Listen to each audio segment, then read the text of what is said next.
olá, não vi você por aqui. Na verdade, até vi e fico me perguntando o que estás a fazer neste local, né? Esse aqui é o Cineclube Passa Mal. É uma galera nada gabaritada falando sobre... Enfim, fala sobre filme, para variar, né? Porque todo mundo se acordou e se tornou crítico, enfim. E a bola da vez, com muitos spoilers e completa falta de noção, vai ser o clássico Pink Floyd, The Wall. Entendeu? Fica aí a dica para aqueles que conhecem a banda, inclusive para aqueles que não conhecem. A gente está em campo comum, nós trouxemos aqui especialmente nosso especialista Luquita da galera, entendeu? Ele veio especialmente para defender a honra desta banda, né, dos seus artistas em especial. E queria dizer uma coisa, entendeu? Quem fala que fica com raiva dizendo que porque Pink Floyd não é de política, tá falando de política agora, você não é fã de Pink Floyd, sente-se no seu lugar, Cláudia, beleza? Você não tem espaço de debate, beleza? Enfim, esse grande... porque Pink Floyd é sobre o cara que derruba o muro, é sobre o pedreiro. Não. Enfim, aí dentro pra você, saia daqui, não é pra você esse vídeo, gente. Ou é também, vai se lascar. Bom, mas enfim, Pink Floyd, The Wall, de 1982. Nossa, ele é muito lombroso, ele é um grande music video, um grande clipe musical, mas se for para colocar em poucas palavras que se trata de um astro do rock, entendeu? Que está lá no seu quarto tendo uma puta viagem astral de sentimentos internalistas, enquanto várias músicas que se tornam um álbum, não é isso? Me corrija, se tornou um álbum. É um álbum antes. Foi antes, depois virou um filme. Que virou um audiovisual, né? Enfim. Só para não esquecer também, como o vídeo vai ser longo, é melhor desfrutar como as regrinhas, né? Desfrutar como podcast. É melhor, né? Do que a gente ficar 3 horas olhando para uma tela e o olho ficar secando, assim. Isso. Bota um álbum aí do Convenhamos que a vista não é tão boa, né? A vista não favorece. Isso a gente dá certo. Eu vou jogar a cartada Maverick que o Eduardo disse no vídeo. Gosto do cliente. Sempre. É gosto da clientela. Se você está aqui, seu gosto é duvidoso. Bom, mas enfim, chega de fuleiragem. A gente tá aqui 5 minutos enrolando e não é essa a intenção. O negócio é que a gente bate papo, a gente brinca, é uma conversa entre amigos. Como a gente falou, ninguém aqui fez curso de cinema, o Caramba 4, cada um tem sua trajetória e tem o seu repertório e fala daquilo que sentiu, viu, entendeu a respeito dos filmes. Enfim, e o da bola da vez é justamente Pink Floyd, The Wall. Tentei falar aqui sobre o que é que se trata, mas esse é do tipo do filme que meu irmão, melhor ver. É melhor ver, porque essa história que tem um astro do rock e que viaja na maionese, meu irmão, esse filme, eu já tô até queimando o pau. Esse filme é pra ser sentido. É pra você, sei lá, abrir uma garrafa da sua bebida, do seu rum, do seu vinho, da sua cachaça, melhor, entendeu? Toma umas duasinhas, começa a esquentar e dá o play nesse filme, entendeu? Porque pra mim essa é a experiência que pede um pouquinho, sabe? Se você vai ver o filme sóbrio, é aquele tipo de filme que você assiste sem saber nada e termina igual o início. E tá tudo bem assim, viu? Tá tudo bem. Porque tá tudo bem assim porque a primeira vez que eu vi o material desse filme, inclusive, foi numa aula de psicologia que estava tratando sobre psicologia educacional. Principalmente na parte do Breaking the Wall, que eu esqueci agora o nome do We Don't Need No Education, né? Não sei agora o nome. Exatamente. Another Break in the Wall, Another Break in the Wall, pois é. É o parte 2 especificamente, né? Que tem essa parte. Pronto, isso. Exatamente. Que audiovisualmente é soco na cara, né? Inclusive esse clipe, ele é cheio de socos visuais, né? Ele meio que quer chocar um pouquinho, entendeu? Ele trabalha essa semiótica com violência, né? Sei lá, a gente sabe o que é uma coisa meio visceral. Sem necessariamente apelar para um terror corporal ou algo do tipo, mas eu senti muita visceralidade, sabe? Tanto na letra, quanto no jeito de fazer a música, as guitarradas, então, né? Eu tive bem essa impressão. Isso dizer pra galera, vai estar torado de spoiler aqui e a gente meio que não sabe de um roteiro não, sabe? O cara, esse aqui achou legal, a gente vai falar do final, vai falar do começo, vai falar do... Tá no título que é spoiler, tu vai chegar ali... Associando livremente. Então eu não seria o melhor representante para esse filme agora, porque, como eu falei, assim, na minha trajetória com o Pink Floyd é nula, assim, é muito pouca. Então, tem gente que tem uma relação muito melhor com essa banda, com a ópera, tô devendo aí. Então, minha carteira de rockista tá lá queimando, assim, agora, entendeu? Feita as guitarras do Jimi Hendrix. Enfim, tá lá queimando lindamente, entendeu? Um grande espetáculo. Mas, assim, eu senti nesse filme que... Eu não sei, cara, eu acho que ele tem que ser lido muito no seu momento também, sabe? ele me passa muito uma obra do seu tempo, mas ele consegue, sei lá, ele é tão, como é que se pode dizer, ele é tão artístico, tão além deles também, eu acho que a gente pode usar, pronto, ele é muito figurativo, metafórico, que tipo, vai além, inclusive, de sua época, mas ele tem esse debate muito forte com a guerra, né? Já meio que abre nesse lance, olha, vamos falar sobre guerra. Aí eu fico me perguntando qual é o posicionamento da banda, que tipo de inquietações perpassam a banda a ponto deles trabalharem então, assim, audiovisualmente essa questão, né? Como eu também notei ali uma questão de um desenvolvimento de um personagem, eu não sei se essa foi a proposta do álbum inicial, a história do Pink, né? O Pink como sendo esse protagonista e a galera tenta fazer essa meio que essa viagem ao inconsciente dele, né? Aos traumas dele. Ou seria do Sid? Do Sid? Na verdade, o The Wall, ele é uma coisa, uma obra muito menos Pink Floyd, muito mais Roger Waters, né? Então é uma coisa, é quase um filme autobiográfico, na verdade, do Roger Waters, né? Então por isso que ele é atemporal, né? Porque ele é um discurso, um diálogo muito internalista, né? De coisas que a gente vive na nossa vida e que a gente acontece ou poderia acontecer com qualquer um de nós, né? Então é por isso que é estudado em aulas de psicologia, né? Porque é uma obra social, porque ela fala de uma coisa que está envolvido, né, na sociedade, em todos e do trato social das pessoas, mas ele é ao mesmo tempo muito interno, extremamente interno, né? Então inclusive tem depois quando o Roger Waters sai do Pink Floyd, né? Tem inclusive ações judiciais e outras coisas para que esse álbum fosse praticamente do Roger Waters, né? Em algumas partes do álbum, né? Você vê written by, né? Escrito por Roger Waters e performance de Pink Floyd, né? Como se fossem quase apenas músicos contratados ou coisa do tipo, né? Apesar de que não é isso, né? As letras são muito do Roger Waters. É um álbum conceitual, né? No sentido de que ele passa por um conceito específico, uma ideia, né? E por isso que é extremamente interessante ter o filme, né? Porque o filme busca passar essa mesma ideia que o álbum tem, né? Que vai através das faixas, né? E que se você acompanhar, você vai acompanhando que são eventos principais e marcos na vida dele, né? E que vão se construindo, né? Através dessa história dele, né? Até a parte da infância, a parte da guerra é muito, muito presente, porque o pai dele esteve na guerra e morreu na guerra, né? O pai do Roger Waters. E isso foi para ele um marco na vida dele que construiu a psique, eu acho, dele, né? Então é muito sobre isso, sabe? E entrando na viajada, aproveitando que eu sou viajeiro, né, por natureza, inclusive, pronto, adorei a contextualização, porque dá pra ver que é um grito, né? É uma obra que expõe esse grito desse sujeito que tá a fim de colocar realmente pra fora, audiovisualmente, esses fantasmas, assim, essa narrativa. Quer dizer, eu acho aquela... Olha, pode ser... fala o analista, né? Fala o psicanalista, enfim. Mas aquela música lá da Mother, meu amigo, sim.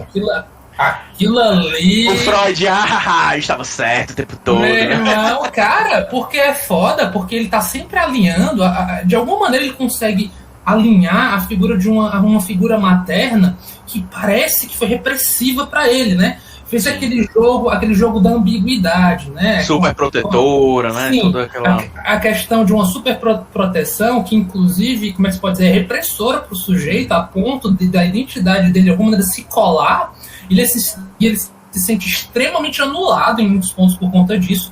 A figura lá no final da obra, que traz um juiz, que já começa a mostrar sinais de feminino, né?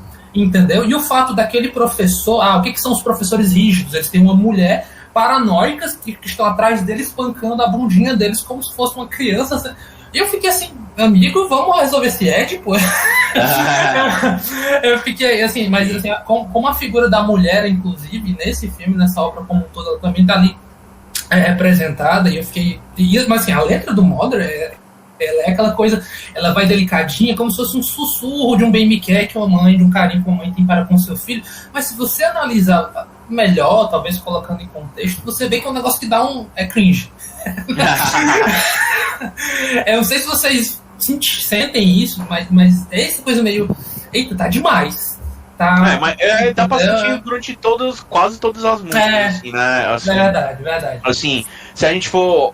Eu tenho até como uma sugestão pra gente dar uma passada geral, a gente pode passar pelas músicas, né? Assim, pra sentir assim, qual é o contexto do filme que aquela música passa e o que é que ela tá tentando até comunicar, né?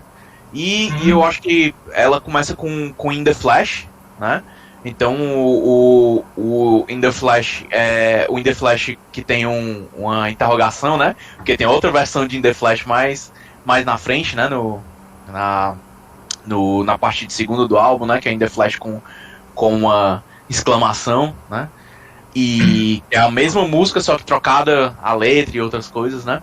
E ele vai dar aquela técnica que é aquele filme mostrado do final, quase do final pro começo, né? Então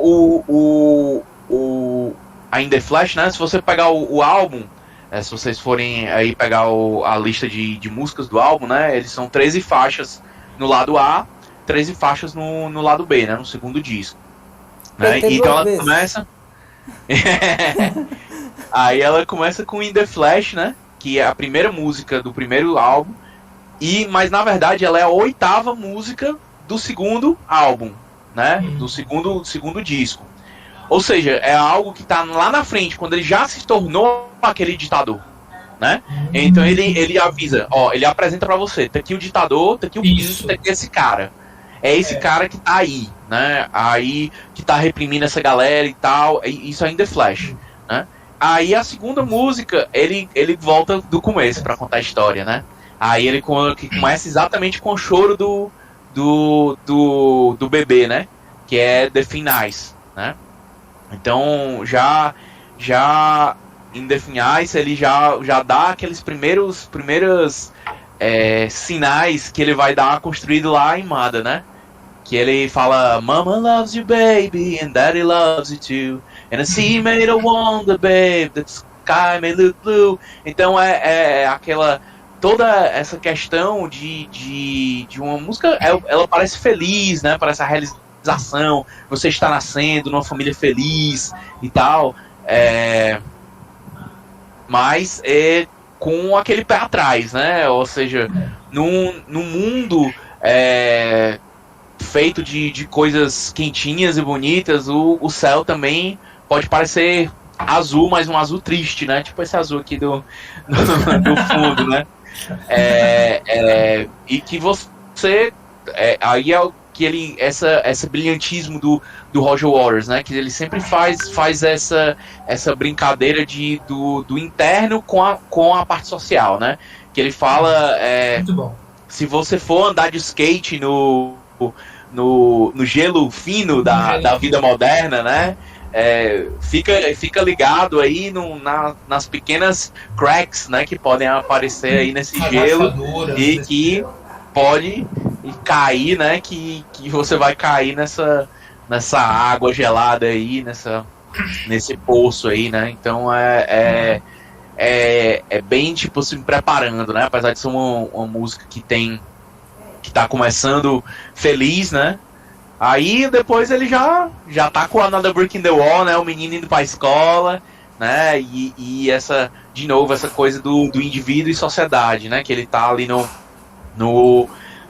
naquela coisa da escola tentar fazer aqueles pessoas padronizadas, né? O moedor de carne lá que a educação hermética, tá bem colocado. Né? A crítica à educação hermética.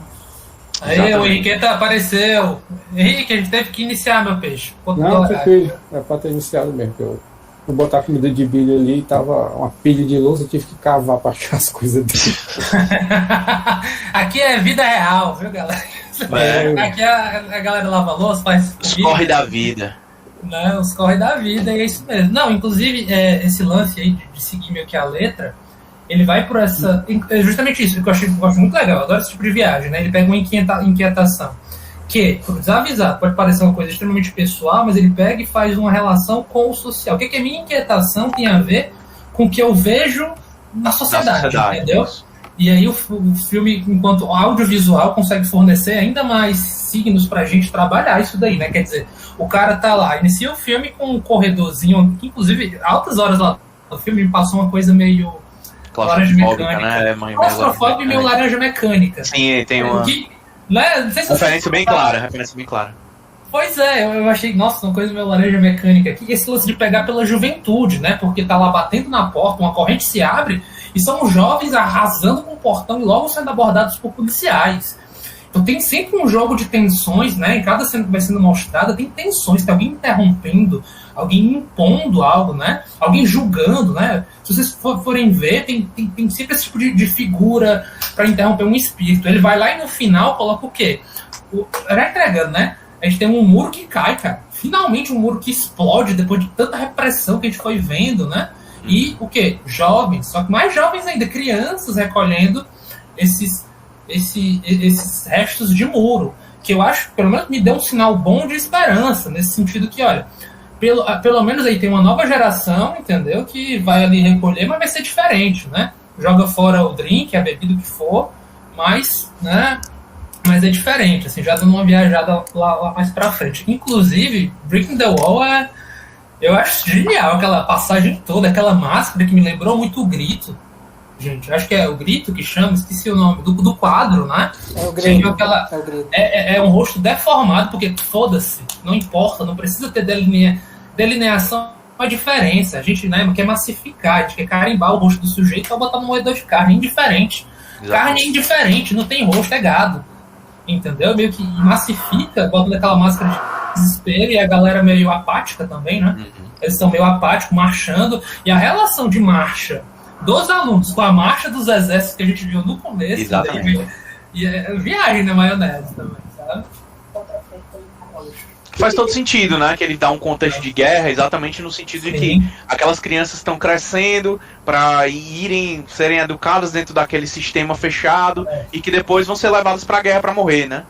Então é nesse sentido a crítica dele, né? Que ele tá muito se importando com as questões da morte do pai dele e tudo, e essa crítica, né? E é interessante que o lado social, se você tem o outro álbum mais conhecido do Pink Floyd, tão conhecido quanto The Wall, é o Dark Side of the Moon, né?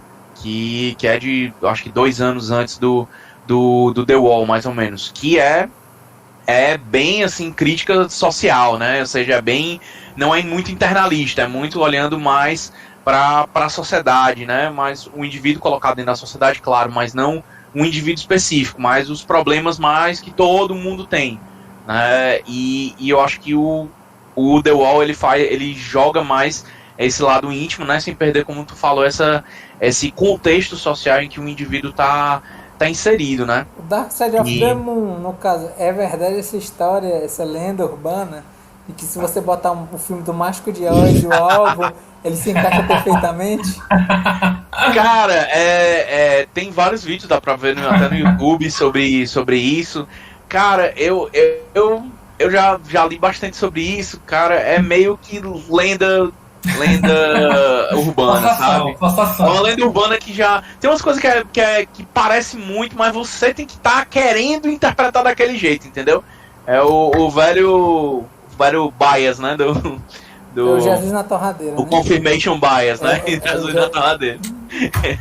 Viés de confirmação, no final das contas. Exatamente. Se você for pro filme pra ver, aí um milhão de outras coisas não se encontra nada, aí naquela coisa, né? É que nem o pessoal foi ver agora, dizer que é cronometrado, WandaVision com Loki, não sei, meu irmão. Pelo amor de Deus, é porque os atos de quase todo filme, né, se você dividir ato 1, ato 2, ato 3, as coisas vão acontecer mais ou menos no mesmo momento. E Fórmula Marvel pior ainda, né? Então os caras têm cronometrado ali no que vai acontecer, né? É porque o pessoal achava que antes Enquanto existia um filme, tá todo mundo congelado, assim, no plástico bolha e saía assim. Só se for. Né? Inclusive, esse lance aí do Dark Side of the Moon, eu acho que a primeira vez que eu me deparei assim, com o material foi inclusive com a banda, né, Luquita, que tu me alertou pra ouvir mais, inclusive, ouvir mais coisa de Pink Floyd lá, quando a gente tava tocando. A gente tocava Time, né? Sim, a gente tocava Time, exatamente. Aí, pô, tem Manic também, né, enfim, que acho que é do mesmo álbum, salvo engano. Sim. Eu fiz a primeira, uma das primeiras faixas, eu acho. Não sei se tô enganado agora, mas enfim. E foi muito legal, porque teve um show homenagem aqui em Fortaleza, né? E que a galera tentou trazer todos os efeitos possíveis, assim, e paranoicos que tem, né, no álbum original, para tentar fazer isso no ao vivo. Uhum. E essa lenda que a galera que viu, assim, gostou, sabe? Que gostou da experiência, que é bem transcendental, na verdade. Inclusive, eu acho que isso é uma propriedade mesmo do rock daquela época. Eu acho que o Pink Floyd ele aparece como uma referência forte, essa coisa mesmo de você ver umas guitarradas assim, pra você viajar um pouquinho também, né? Ele começou psicodélico. Pra você dar uma psicodelia mesmo. Né? Antes do Roger Waters ele se apropriar enquanto letrista, né, e compositor das músicas, o antecessor era o vocalista, eu acho que ele chegou a ser baixista, mas não ele era guitarrista. Era guitarrista, que era o Syd Barrett, certo? Isso. Ele era um cara que, segundo o Roger Waters, ele era um gênio, incontestavelmente ele era um gênio, e sendo que ele tinha problemas depois, teve algumas suspeitas de que ele era esquizofrênico, e o fato dele ter usado drogas, isso desencadeou mais problemas, e aí foi cada vez se afastando mais da banda. Diz que uma eu lendo algumas trivias a respeito do próprio Syd Barrett, um dos últimos CDs que ele participou, até enquanto compositor, né, ele fez um arranjo, a banda não estava conseguindo tocar, porque estava muito difícil a composição, então quando eles estavam começando a aprender, eles estavam vendo que o Syd Barrett estava mudando o arranjo enquanto eles treinavam. Aí todo mundo, pô, cara, e o Roger Waters, esse cara é um gênio, esse cara é um tremendo gênio. Sem dúvida. O Pink Floyd ele tem essa história, né, exatamente de o frontman ir mudando através do tempo, né? Então o Syd Barrett ele realmente é o fundador da banda junto com o Roger Waters, né? E eles dois, assim, no Piper at the Gates of Dawn, né, que é o primeiro CD, no Sassafras Secrets, eles vão formando aquele som que naquela época era extremamente psicodélico, né? Exatamente por influência, como o Davi falou, do Syd Barrett, né? Mas, assim, o Syd começou a entrar em onda de ácido, LSD, né? Drogas muito pesadas. E porque ele tinha misturado com esse problema que ele já tinha, né? Dessa quase comorbidade, digamos assim, né? Isso fez com que basicamente o cérebro dele fritou, né? Então... E o cara, o que acontecia? O cara entrava nos shows, bicho, e o cara não tocava. O cara tava loucão lá e ele ficava parado com a guitarra na mão, entendeu? Aí eles contrataram outro guitarrista que é o David Gilmour, né? E aí começa a se formar outro Pink Floyd, né? Que quando o Syd Barrett acaba saindo, né? E acaba virando esse Pink Floyd, que é o Pink Floyd mais popular, que é o que a gente conhece, né?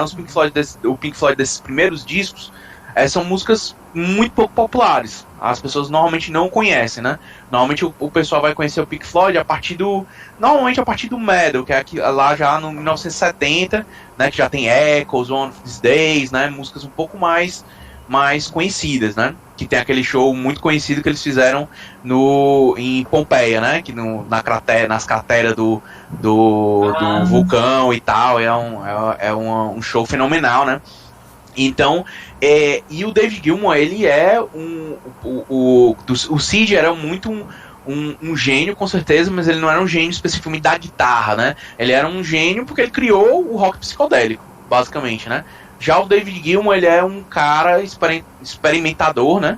Na minha humilde concepção, ele é o melhor guitarrista de todos os tempos, né? Então, porque ele sabe se expressar com a guitarra de um jeito muito único, né? É quase como se a guitarra dele falasse para você. A guitarra dele é uma parte da música, né?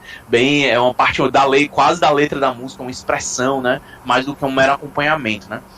E depois, mais na frente, com os problemas que geraram a saída do Roger Waters, o David Gilmour se torna o líder da banda também, né? E o líder da banda no sentido de letrista principal, no sentido de vocalista principal, né? Então é meio que uma coisa de que eles estão na banda e vão se encontrando, e a necessidade vai fazendo surgir esses novos líderes dentro da banda e essas novas expressões completamente diferentes, né, de outras, né? Tanto com você tem você tem álbuns interessantes se você gostar mais dessa parte bem psicodélica com o Sid, né? A parte principal, central do Pink Floyd sem dúvida, com o David Gilmour e o Roger Waters, né?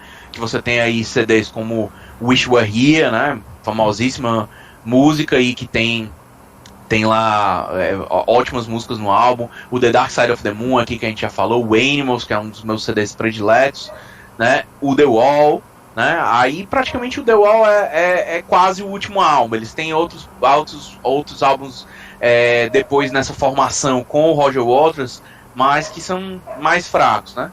Aí lá na frente você vai ter já os álbuns com o David Gilmour sendo o principal da banda, né? Que tem aí, você falar o Division Bell, é um álbum belíssimo, né? Que você tem músicas como High Hopes, né? What Do You Want From Me, só musicão, Coming Back to Life, né? Mas é um outro som, né? Do Pink Floyd, uma outra forma, né? De se abordar. Então é interessante, assim, acabei falando um pouquinho demais, mas ver essa transição no Pink Floyd dos vocalistas e frontmans, né, da banda. Atenção ouvintes, estamos recebendo uma aula de Pink Floyd aqui. Aproveitem seus putinhos. Eu tô na versão como é que é a versão fofoca da galera, né? As trilhas de curiosidade. Inclusive, assim, a respeito, isso aparece no filme também.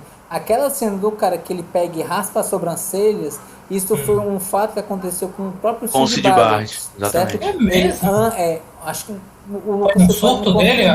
Não, assim, eu não sei se foi 10, 15, 20 anos, sei que passou um tempo, ele sem ter entrado ninguém tinha mais entrado em contato com ele. Ele apareceu... Ele aparece no estúdio do Abbey Road, né? Isso, apareceu no estúdio acima do peso, careca e sem sobrancelha. E cumprimentando, né, as pessoas completamente da banda. reconhecível. E o pessoal, assim, o primeiro a reconhecê-lo foi o Roger Waters, que ele chega, aí o pessoal, não, mas esqueci, cara. Aí ele, pensem. Aí o pessoal olhou, ele tipo assim, ó, caramba. Exatamente. Eu acho que em um momento de lucidez ele foi lá cumprimentar o pessoal, né? Não tanto lucidez, porque o Roger Waters fala que a conversa dele era totalmente desequilibrada, né? Tanto que ele chegou lá carregando compras, tá entendendo? As comidas que ele passou no mercado e resolveu aparecer no estúdio, o famoso estúdio da Abbey Road, né? Uhum. E isso era em 1975, né? Então foi quando eles gravaram exatamente o Wish You Were Here. Então, essa visita deles, né? Ele visita do Sid Barrett a eles, impacta muito o Roger Waters, né, principalmente, né, e que viveu mais e tinha como parceiro e respeitava muito o cara, né, e isso gera duas músicas que são em homenagem a ele, né, How I Wish You Were Here, né, que ele fala How I Wish You Were Here, no sentido de que como queria que você estivesse aqui, mas ele estava lá, então é o sentido de que ele não estava mentalmente, né? Ele não estava, o seu corpo está aqui, mas você não está aqui, o você que eu conheci, né? Então, e ele essa música grande sobre amizade, né? Somos só duas almas perdidas, andando aqui num barco de pesca, né? Navegando num barco de pesca da vida, né? Então é uma homenagem sensacional, né? Nesse sentido. Wish You Were Here é uma música que ficou antologicamente conhecida, né? E a outra que é uma homenagem ao rock psicodélico que ele sempre amou, né, o Sid Barrett, e que é a ode do rock psicodélico, que é Shine on Crazy Diamond, né? Que é exatamente o Crazy Diamond, né? O diamante louco é ele, né? É o Syd Barrett, né? Então é exatamente isso, né? Então o Wish You Were Here é um CD em homenagem ao Syd Barrett completamente, né? Ele começa com Shine on Crazy Diamond, partes, eu acho que é 1-9, 1-8, que ela tem 2 Shine on Crazy Diamond, que nem Another Brick in the Wall, né? Aí depois Welcome to the Machine, né? Que é exatamente uma música das mais críticas dele sobre a questão da sociedade, dessa máquina, né? Que quer nos colocar em uma coisa fechada, né? Um compartimento. E o terceiro, a terceira música, Have a Cigar, né? Que é já ele pegando, vem cá, cara, fuma um cigarrinho aqui, né? A introdução dele às drogas, né? Exatamente. E depois o que aconteceu, né? Wish You Were Here, né? E Shine on Crazy Diamond, né? Então é interessante essa parte sobre o Sid, né? Que é uma coisa, às vezes, que as pessoas esquecem sobre o Pink Floyd, essa passagem do Syd Barrett pela banda, né? Não, e ainda mais quando tu fala que a imagem, né? Acho que o Davi trouxe, você confirmou, essa imagem do cara careca, assim, a sobrancelha, tem a ver com um fato real ali da vida de um ex-componente da banda que marcou os outros componentes, e eles colocaram, porque foi até um momento que no filme é um momento que é do breakdown do cara, né? Ele tava indo ali para um surto assim terrível, né? Ele tava muito melancólico, e você vê que ele entra no banheiro, né? Raspa, eu até pensei, minha nossa, agora é a hora que vai ter o suicídio do cara, minha nossa, esse negócio tá muito sério aqui. E aí surpreende a gente de alguma maneira, trazendo até um pouco de sangue aqui no pulso dele, tem até um risco de sangue aqui no pulso, mas focando o quê? Na sobrancelha e no sangue do peito também, né? Se quiser fazer aí uma alusão ao coração sangrando também, porque está próximo do peito, fica aí pra galera interpretar. Então eu acho que isso mexeu muito com eles, né? Realmente eu vejo o respeito aí e também a surpresa de lidar com esse companheiro que, enfim, a loucura o acometeu, né? Enfim, as drogas e as coisas aconteceram. Acho que isso é visível no filme. Gente, só uma coisinha. Menina Henriqueta, você está muito caladinho, cara. Você quer falar um pouquinho sobre as suas impressões assim, iniciais do filme e tal? Não, eu estou só associando a história aí. A Lombra, né? Não tenho tanto conhecimento do Pink Floyd. Se eu não me engano, é uma amálgama, né? Uma amálgama entre o Roger Waters e o Syd Barrett. Sim, no caso da... A parte mais visível seria, né? Isso. Parece bem. Mas inclusive, amigos, da educação, acho que seria da questão do Roger Waters. Inclusive, amigos, se vocês me permitirem, o Menino Diegão está presente através das suas provocações aqui, claro. Perguntas, e modéstia à parte, olha, o Diegão consegue trazer umas provocações geniais, zoeiras geniais e geniais no sentido reflexivo. E eu acho que a primeira é sensacional pra gente discutir agora. Eu acho que o Diego é o nosso Syd Barrett do caos. Com a diferença que ele... Não fala nada. Eu zoeira.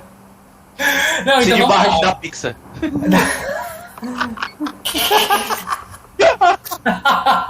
Todas as joias brutas, os diamantes brutos estão na pista desse cara, né? Mas bora lá, olha só. Pergunta no provocação número 1. Sinceramente, o que foi que vocês todos assistiram? Foi um filme, um videoclipe ou um monte de recorte? Afinal, como o filme consegue fazer... São 3 perguntas em uma. Como o filme consegue fazer jus à obra-prima da música do Pink Floyd? Eu adicionaria na pergunta número 2 um filme, um videoclipe, um monte de recorte ou um sonho, entendeu? Ou um sonho. Foi um sonho que foi transformado em filme, entendeu? Porque me dá essa impressão uma hora, sabe? Que é uma estruturação de um sonho com recortes, entendeu?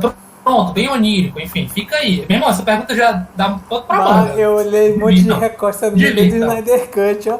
Um monte de recorte.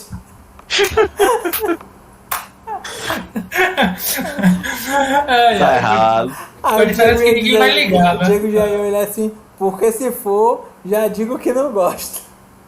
Então, se eu puder iniciar já a provocação, eu vou seguir. Olha, inicia, cara, segue. Eu acho que eu vi ali, eu até falei um pouco, né, nas primeiras palavras do começo do vídeo, sobre eu sentir ali um grito, né? Um grito bem internalista, trazendo também provocações do seu tempo, inquietações sociais e psíquicas daqueles sujeitos, né? Porque não é uma obra de uma pessoa só, né? Mas tem ali realmente um espelho de uma pessoa que tá forte. Então, assim, eu senti um sonho, uma viagem pelos traumas também, sabe? E querendo falar com a galera para saber em quem rebate esse trauma, entendeu? Ei, vocês querem os seus rapazes de volta da guerra?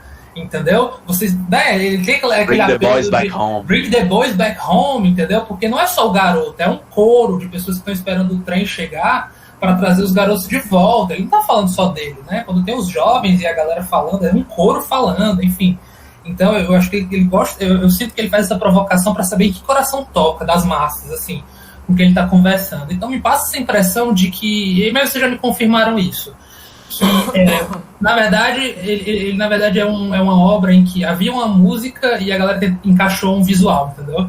Sabe, já tinha um áudio, mas a galera tentou trazer um visual para trazer uma experiência ainda mais acachapante, ainda mais visceral, e que me lembra muito a estrutura de um sonho, justamente por essas questões que foram colocadas, né? Tem inquietações, tem desenhos, a mutação que a animação fornece é incrível, simbolicamente falando, né? Quando tem os desenhos eu ficava assim, nossa, que irado! Me lembrou Akira, inclusive. Umas coisas meio Akira. Nossa, eu adoro aquele clipe do Pearl Jam, cara, do The Evolution. Do The Evolution. Pariu. Eu adoro esse clipe. É totalmente inspirado no filme, né? Meu irmão, como não? É como uma coisa meio Chabotê também, aí pra galera que conhece desenhista, vamos viajar na maionese aí. No Chabotê, então... Meio Dali também, né? Meio Dali. Sim, estética bem... Exatamente, o tempo, os bigodes, as formas humanas, sendo... Entendeu? As coisas caindo, se tornando líquidas, se entrelaçando, sabe? A maneira que ele gosta de ver o tempo... Derretendo, né? Esse tempo que derrete, assim como assim, as ideias das pessoas vão derretendo, a mente, enfim... E por aí, aí galera, a gente se acha pseudocult e a gente é isso mesmo, não vamos considerar, a gente se acha muita coisa, mas tá trazendo referência doidada aí pra você se virar. E assim, então eu acho que minha perspectiva sobre isso é essa, e afinal, como o filme consegue fazer jus, eu não tenho gabarito para responder a isso, certo? Eu acho que, ouvindo o Luquita e as pessoas que falam sobre Pink Floyd, eu acho que é uma das expressões artísticas que casa, assim, se alinha com o que esses artistas quiseram falar, entendeu? Essa é a impressão que eu tenho, é só isso que eu consigo dizer nesse momento. Certo. É com vocês agora. Pronto, eu posso responder primeiro? Pronto. É o seguinte, né? Sinceramente, a pergunta que foi que vocês assistiram, né? Se foi um filme, videoclipe ou um monte de recortes. Cara, já adiantando um pouco essa questão das minhas considerações finais, eu acho que se é um filme ou se é um videoclipe longo, um necessariamente não vai excluir o outro, entendeu?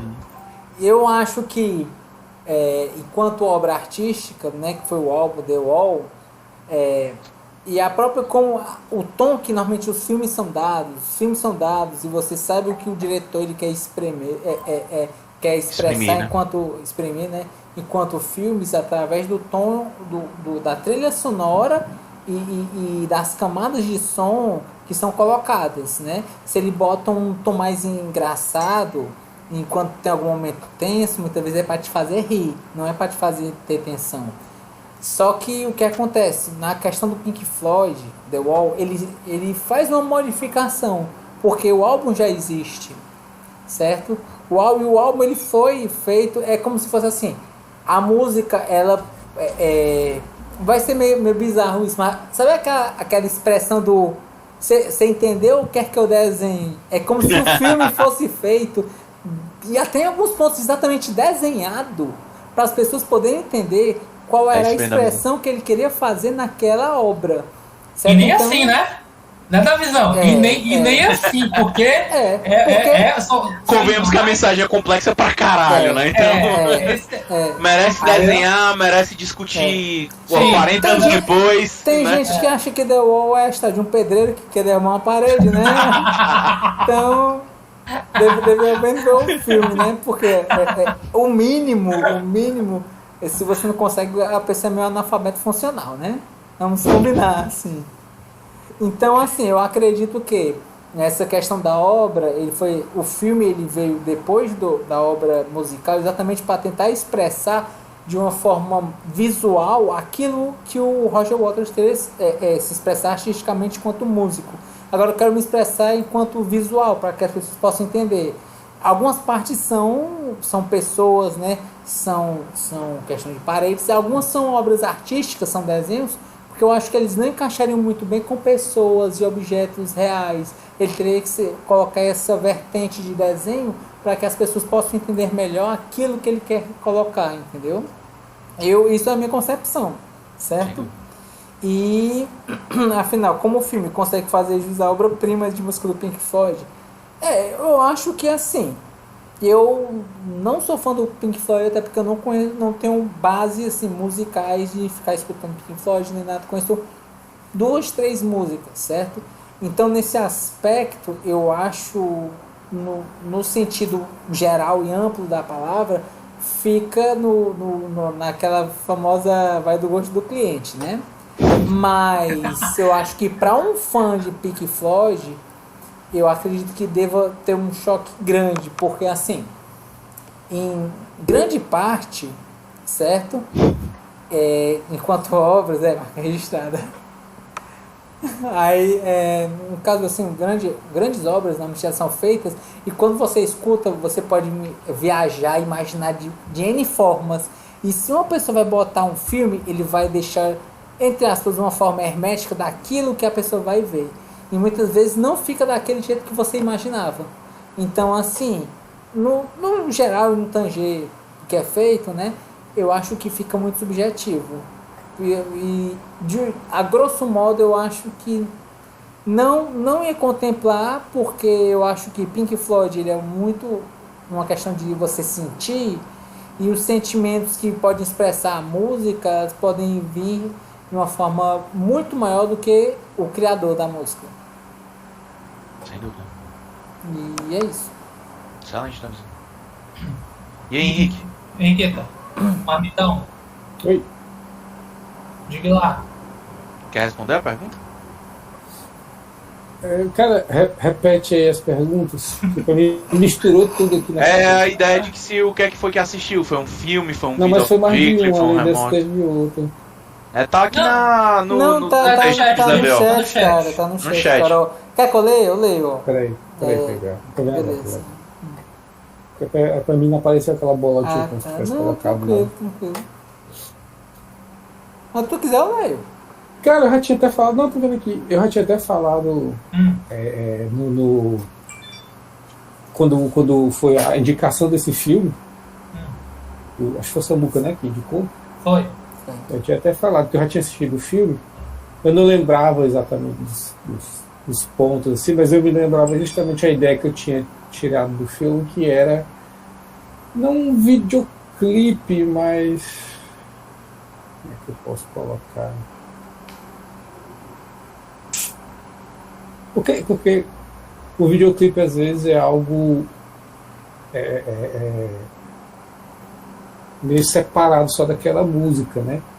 Então não dá para dizer que era um videoclipe, mas eu acho que era o álbum, no caso um álbum musical, videolizado, vamos dizer assim, né?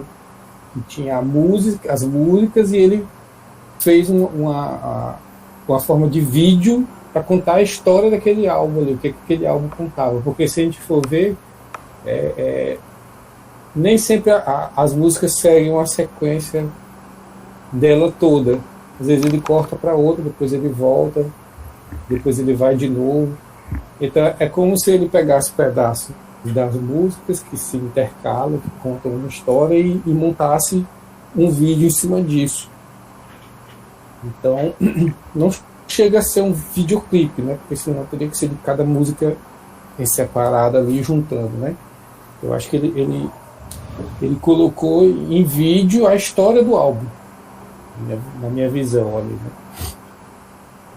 Então, e eu acho que também, como vocês mesmo estavam falando, além de colocar a história do álbum, ele colocou um pouco do que estava por trás do que gerou as músicas, né? O que eram os sentimentos, as motivações que geraram algumas músicas, como a história da própria banda aí, né? Então acho que ele colocou assim, dentro de um contexto um pouquinho mais sutil ali, nesses detalhes, mas que está ali, né? Agora fica muito estranho você ver o filme e se conhecer a música, porque fica muito psicodélico, muita viagem, né? Tu acha que uma pessoa pura, digamos assim, entendeu? Conhece zero Pink Floyd, conhecia zero sobre esse filme. Toma, meu filho. Encara essa daí. Cara, vai achar uma porcaria. Sabe o que eu acho? A pessoa visse, ele fala, pode ser duas pessoas. Uma palavra, doideira. Eu me lembro. Droga. Pronto. Eu me lembro. Eu assisti esse filme com minha mãe. Nossa. Mas uma parte é da psicologia também, né, cara? Pois é, mas ela não conhecia nada de Pink Floyd, né? Ela ficou deles, o filme e tal. Aí eu, mãe, é doideira, mas eu entendi um pouco da história, né? Aí eu não vou explicar, vou perder tempo explicando aqui, deixa pra lá. Mas então, tem obra que é assim, né? Tem obra que é isso mesmo. É um negócio que você, meu irmão, é difícil colocar em palavras, você tem que realmente ruminar bastante, né? Eu senti que deu UOL pra uma galera, pode ser essa, viu? Pode ser, inclusive, gente que, como tu falaste aí, vai sair, olha, isso aqui é uma grande viagem no ácido, entendeu? E é meio de música, meio de droga. Então, tchau. Desliga a TV. e desliga a TV e tchau, né? Mas assim, de certa forma, quer queira, quer não, tinha muito disso envolvido na própria criação das músicas, né? Então não tá muito longe, né? Mas tem todo um mix de coisas ali que ele vai colocar do contexto histórico, né? Porque ali estava naquela época ainda que a história do muro, queda do muro de Berlim ainda estava muito, muito forte, aquela vivência ali no mundo, né? Então tem muita representação daquilo ali também, a parte do muro, tem muitas vezes que ele relata como aquela coisa ali que separa, né? Que foi a representação do que houve ali em Berlim. Então tem contextos históricos também que, se você não pegar, vai ficar assim meio fora. Na Segunda Guerra Mundial ainda estava muito recente assim, na cabeça, então era uma coisa que, para hoje, falar de Segunda Guerra Mundial para a galera que nasceu os milênios de 2000 para cá, é história que tem nada a ver, assim, é só a história que está no livro, né? Talvez seja os órfãos, né? Os órfãos da Segunda Guerra, né? Também, acho que ainda tinha muita influência, né? Muita família que ainda estava vindo ali, de famílias que foram afetadas assim, da guerra, né? Então, ainda estava muito presente na família, né? Essa questão. De 2000 para cá, a galera que nasceu já nasceu de uma outra geração que já estava fora disso aí, que pegou só os resquícios do pai, do avô ali, então estava bem mais fora para entender isso aí, né? Agora sim, a gente tocou muito na questão da guerra, e também falou de aspectos da criação dele, né? Mas eu gosto como ele vai falar de crítica à modernidade, que está em outras obras, né? Como foi até falado aí, críticas à modernidade, ao consumismo, por assim dizer, as formas que a gente encontra de, sei lá, se divertir e se expressar também, né? Eu me senti um pouco disso, sabe? Ele botar um cara na frente de uma TV, praticamente apático, enfim, alguém entrando num processo depressivo, extremamente solitário e melancólico, mas com a TV ligada, meu amigo, e aquele contato com TV, e a gente tá vendo uma obra então, na nossa TV também, né? Enfim. Uma coisa bem interessante, que já era da época dele, né? Que eu acho que ficou uma coisa meio subentendida ali. Como ele ficava absorvido na televisão, né? Em vários momentos que ele está com a televisão, ele está ali como se ele tivesse vidrado naquilo ali e não existe mais o mundo. E filme de guerra, hein? E filme de guerra, pois é. Mas acho que colocando ali várias ideias das pessoas terem essa questão de serem hipnotizadas pela mídia, pelo que passa na TV, né? Ficar lavagem cerebral, vamos dizer assim. E de uma certa forma colocando aquela ideia de que aquilo ali é uma lavagem cerebral que nos levaria ou nos levava à violência, né? A guerra, o conflito, né? Ainda trazia muito isso, né? Daquela lavagem cerebral que trazia, né? Que nem é muito fora da ideia que muito já achou hoje, né? Então, Não, eu acho, inclusive, que é uma extensão do muro. Eu acho que isso daí é ele trabalhando assim, olha, já que a gente vai falar do muro, eu vou te falar aqui em momentos do tempo diferentes sobre o que é um muro. Que, inclusive, tem uma cena que é animada, genial, que tem lá o sujeito e uma cidade, sei lá, e o muro vai se formando. Vai fechando ao redor. E vai fechando, e vocês veem que a estrutura do muro começa a ter cara de carro, placa, disco, né?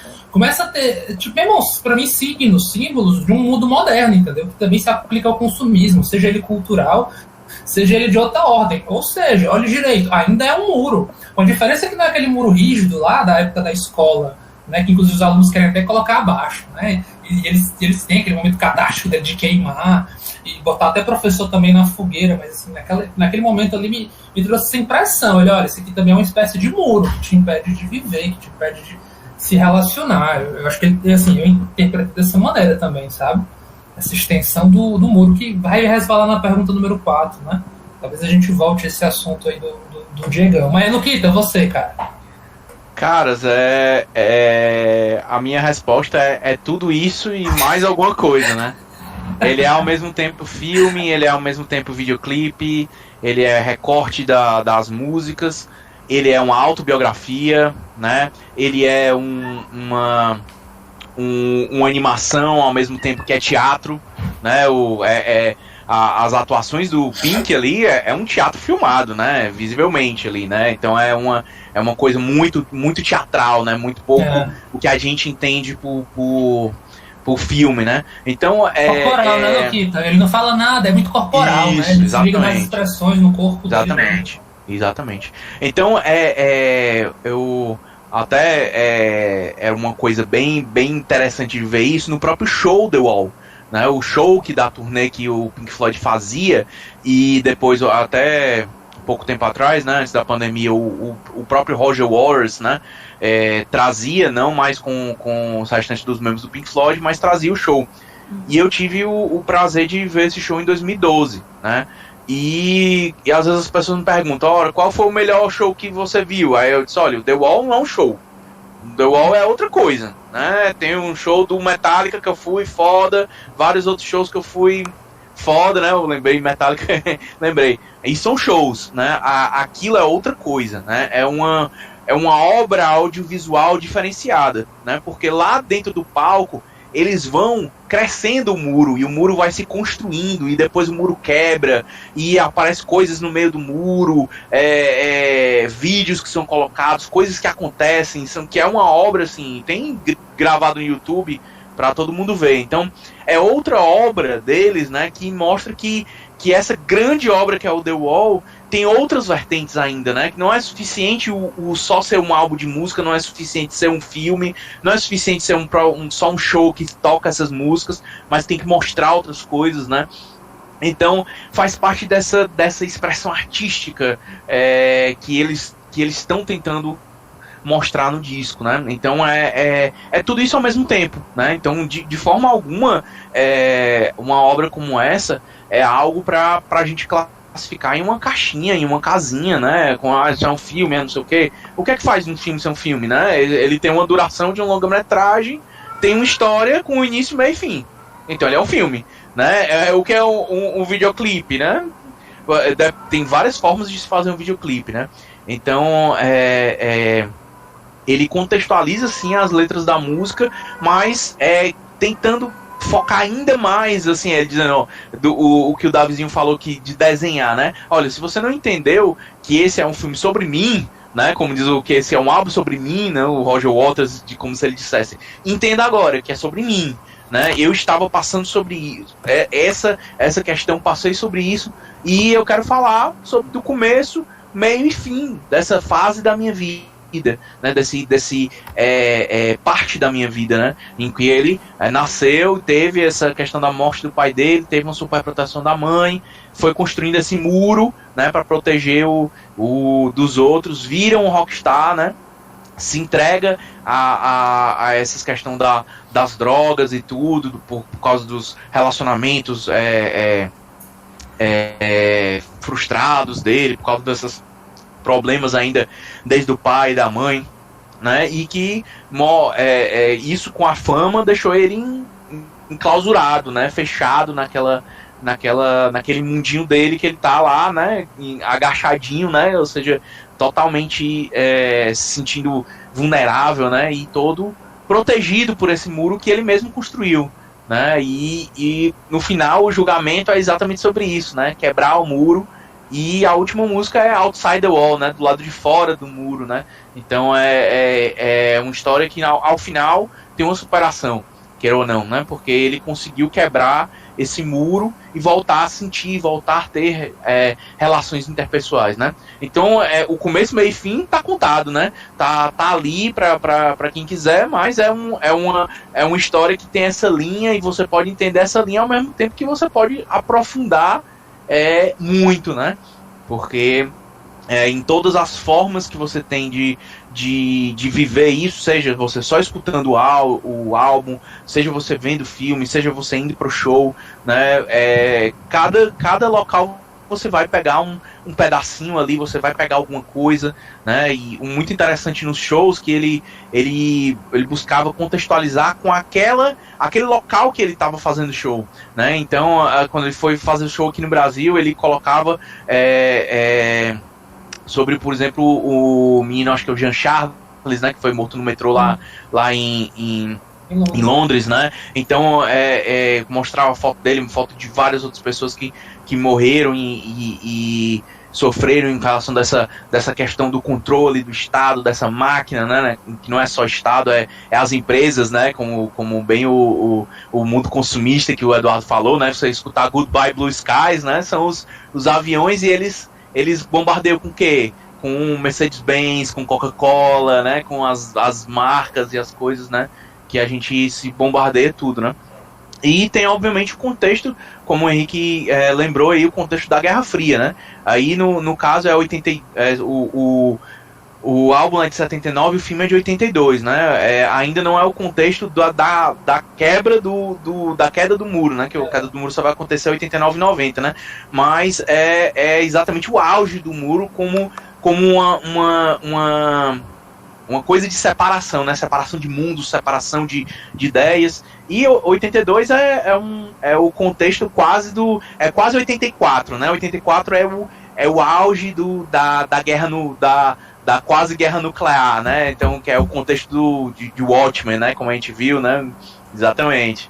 1984 é aquele filme do Doomsday Clock, né? O relógio do juízo final tava colocando, né? Mas queira ou não, assim, para um cara sensível como o Roger Waters, né, não precisava estar no auge para ele entender que estava no auge, né, para ele entender que o mundo que ele tá fudido já e que o mundo tá fudido também, né, com a expressão do profeta, né. Um homem sensível do seu tempo, né? É um homem sensível do seu tempo. Extremamente se aproveita dessa capacidade de expressão para justamente colocar ali, né, na sua arte essas inquietações, né, do seu zeitgeist. Uma forma quase de sobrevivência, né? Você vê como você falou do grito, né? Ele tem necessidade de jogar aquilo para fora para que ele viva, né? Para que ele consiga, porque exatamente ele é uma pessoa sensível, ela não se encaixa muito bem nessa máquina de moer que é a sociedade, né? Como a gente falou, né? Então sofre ainda mais, né, nessas questões, né? Então eu acho ainda mais um elemento bem individual, né? Como o Davi falou, né? Bem individual, bem subjetivo, não poderia deixar de ser, né? Porque é uma obra sobre o indivíduo, né? Sobre aquele sujeito, sobre o Roger Waters, sobre o que ele viveu e tudo, né? Então não tem como deixar de ser subjetivo. Ele não quer objetividade nenhuma, né? Ele quer mostrar a visão dele de mundo. Se você concorda com ele, beleza, vai abrir a tua mente, né? E abriu a mente de gerações e gerações, né? Então é extremamente influente, né? Então quando eu vi o show, tive a oportunidade de ir com meu cunhado, né? Que já tem na faixa dos seus 50 anos já. Então, de uma geração bem diferente da minha e assim, mostrando, e a gente lá, e ele falando o que é que o álbum tinha significado pra ele, e eu falando o que é que tinha significado pra mim, né? É uma experiência que você dificilmente você passa incólume dela, né? Ela vai te afetar de alguma forma, né? Ela vai te mostrar alguma coisa, e como você vai pegar esse material e utilizar para você, aí é outra história, né? É a parte mais subjetiva, né? E aí, o que vocês vão fazer aí, a galera que tá ouvindo toda essa conversa? Fiquem reflitão aí depois, enfim. Mas olha, o Luquita já entrou praticamente no debate da segunda pergunta. É verdade. Fiquei meio largada. Não, foi, como é que se diz? Uma associação muito pertinente. Acho que foi uma postura boa. Porque acaba entrando justamente nisso. Fez a transição, fez a do jeito correto. Se o Davizinho um dia quiser fazer perguntinha por bloco, entendeu? Puf, essa é a hora da transição, entendeu? Então, tipo, qual o contexto da época que foi criado o filme? A gente já tocou aqui, 82, porém o álbum em si é de 79, né? Eu tava... E aí foi colocada a importância do que é o 84. Nesse 84, inclusive, é meu ano de nascimento.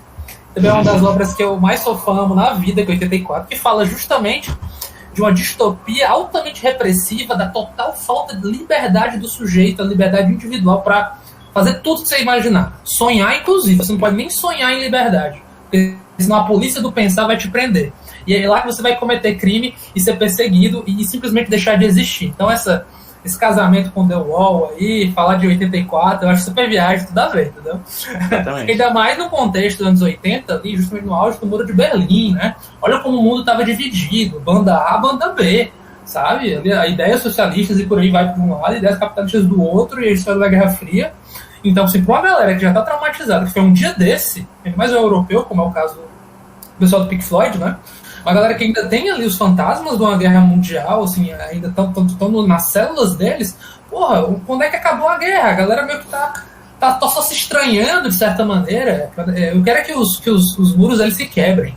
Sejam, na verdade, postos ao chão, né? Até pedido lá, clamado lá, bota... Break down the wall! Break down the wall, sabe? É clamado isso daí. Olha a profecia, né? Aí que tá, foi falado, não sabia quando ia acontecer, mas o desejo de que caísse estava lá. E ele gritou isso na obra dele, entendeu? O desejo estava lá, não quero muros não, entendeu? Sabe? Vamos construir ponte, negócio de muro negócio de muro aqui não. Então assim, eu viajei aqui na questão do contexto, mas é porque ensejou isso, né? Se tem uma coisa que vai ser viajada esse filme, o debate desse filme a gente vai viajar muito. A gente tem que se permitir realmente, a gente tem que se permitir, verdade, dar essa viagem, eu tava vendo aqui. É isso, né? Como a gente falou, é sobre sentir, né? Então é sentir, a gente vai conectando com as nossas referências, com as nossas coisas. Tu falou do Orwell, pra ti, pra mim, lembra muito Watchmen, né? Porque pra mim foi uma obra que me marcou muito também. Então é esse mesmo contexto, né? O Doomsday Clock, né? Toda essa questão aí. A mesma questão estatal, né? Do Who Watches the Watchmen, né? Quem vigia os vigilantes, assim, o Estado que me vigia, né? Quem tá vigiando esse Estado aí, né? Que tá vigiando essa decisão? Quem sabe que a gente tá do lado certo? Quem sabe que é o lado capitalista ou o lado socialista é o certo, né? E os dois não estão oprimindo minha vida, né? Então...